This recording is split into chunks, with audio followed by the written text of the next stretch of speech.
Hey guys, Demolisher134 here, and today we are taking a look at the Transformers Prime Beast Hunters Ultra Magnus, not to be confused with the RID version, which was a completely different figure. This is the show-accurate version of Ultra Magnus. You can see he is a remold and a repaint of the RID Optimus Prime figure. Honestly, this is such a better use for the mold. It really did not suit Optimus Prime that much, and it suits Ultra Magnus down to the T. It's perfect. Also, quick side note, this is my 400th video. But back to Ultra Magnus. Now, I've really got to say, this is probably one of the best Prime figures I've picked up in quite a while. I'm a big fan of Ultra Magnus in the show. In fact, it's probably my personal favourite character in the show.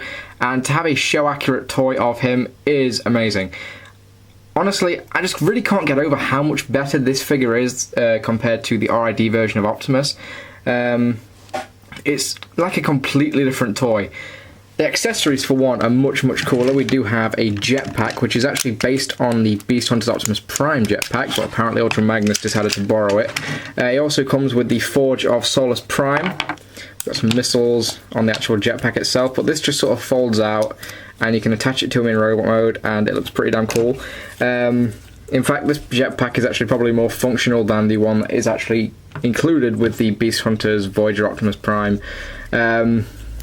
But yeah, fairly nicely detailed. It's got the little plane thing on the back of it.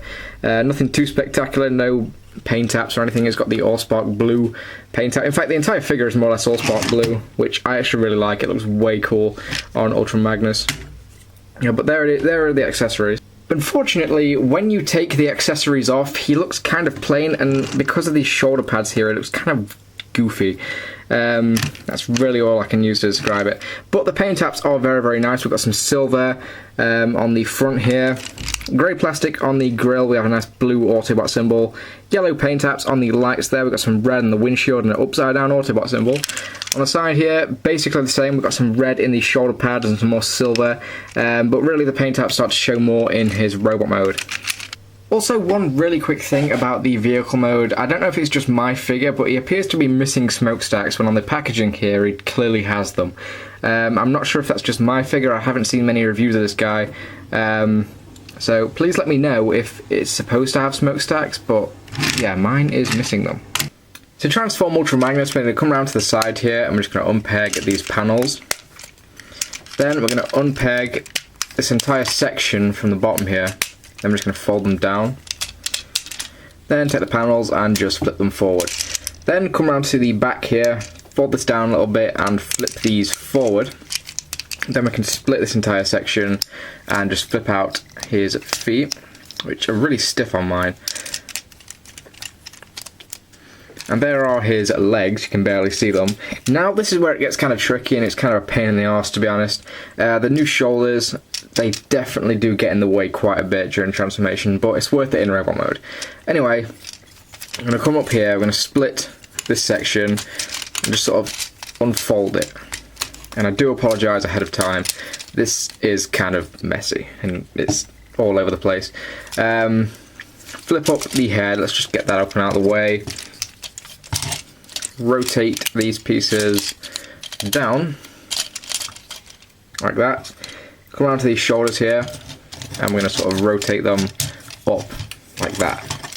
I'm sorry that wasn't very clear, but it is really kind of hard to show off. But there we have an arm, you can see that taking shape. Do the same on the other side, rotate the arm forward like that, so the forearm's facing forward. Then take the shoulder and just rotate that up like that, and then just push it in. I apologise if that wasn't very clear, but it's really kind of difficult to show off. Next thing I'm going to do is going to just unpeg this little piece here and just fold that out, and I'm going to take the entire chest piece here and just push it in, and that will lock into place, and that is out of frame. But there is Ultra Magnus in his pretty awesome looking robot mode. Now, I am a huge fan of this guy's robot mode. I think it translates brilliantly from the show to the toy. This is actually probably one of the most accurate Beast Hunters toys that is out right now. I mean, look at it. I mean, it's exactly how he looks in the show. I'm gushing here, just bear with me. For accessories, obviously, like I showed earlier, he does come with the Forge of Solus Prime, which he can hold, you know, like that. You can also sort of mess around with it. He's got a little tab on this side, so you can hold it with 2 hands if you want, but it's kind of a pain to do. But yeah, there's that. You can pose him with the hammer if you like. As for the jetpack, that just sort of pegs onto his back. You just have to flip this panel up, and then I'm going to sort of push it over here, and that will sort of clip into the back of his neck. It's kind of a pain to get in, but once it goes in, it looks pretty cool. There we go. Tabs in really tightly as well. So there is Ultra Magnus with the jetpack, looking pretty badass. What's also pretty cool is his shoulders are actually missile launchers. You can sort of fold his shoulder piece down, stick a missile in there. It's just sort of the ball thing that you have to push, and boom, he has got a missile that can fly out of his shoulder pad if you want. You can store them both in here. It shows you how to do that on the packaging. I'm not a huge fan of this, but I mean, you can do it if you want. What I'd really like to do though, to get the missiles, you know, stored and out of the way, is if you just come around to the back here, you can peg them onto the jetpack, which is a much nicer way to store the missiles, if you ask me. You can also take the Forge of Solus Prime and store it on his backpack as well, if you don't want him to hold it. So you've got a lot of options with the accessories here. For articulation, his shoulders are on ball joints, so you can rotate them 360 degrees. Bend at the elbow and sort of swivel up top here. His head can rotate left and right. I don't know if it's going to go all the way. I feel like that might break, so I'm not going to do that. I thought he had waist articulation, but he actually doesn't, although he could clearly have it. Ball joint up here at the hips, thigh rotation, bend at the knee, and the feet are on ball joints, just like Optimus Prime.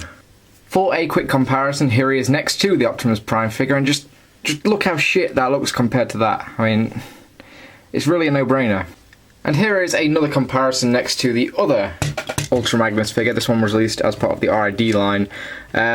They are both excellent figures, but honestly, if you had to choose one, definitely go with the Beast Hunters version, because it is the show-accurate version. But that's not to say this one's bad. This one's actually a really good figure.